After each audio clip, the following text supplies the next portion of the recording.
Sometimes life is full of uncertainty, and it's hard to see past the challenges in front of us. Mary, the mother of Jesus, experienced this firsthand as she prepared to bear the Saviour of the world. She lived under Roman rule, faced the possibility of shame in her community, and likely felt the weight of carrying such an incredible responsibility. But Mary's response wasn't one of fear or despair. Instead, she found joy, a joy rooted in God's promises.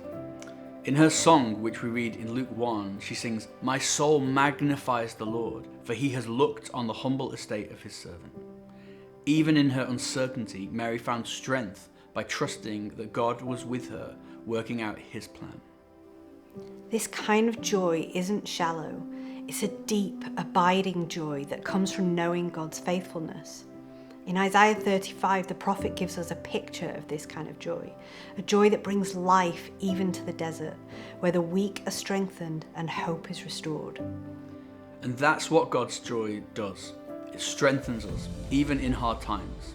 Just like Mary, we can hold on to the joy that comes from knowing God is fulfilling his promises. This joy isn't just about being happy, it's about being anchored no matter what we're facing.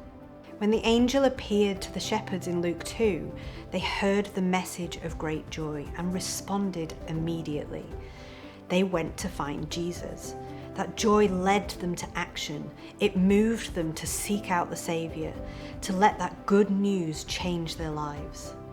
So, in the midst of whatever darkness or uncertainty we face, we have the same invitation to experience a joy that doesn't depend on perfect circumstances, but on God's unchanging faithfulness. It's a joy that reminds us that God is at work, even when we can't see it.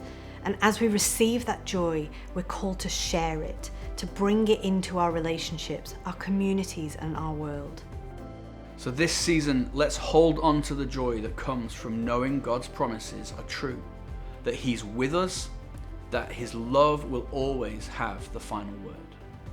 May that joy fill our hearts and inspire us to live differently, showing the world the hope and peace that comes only from Jesus.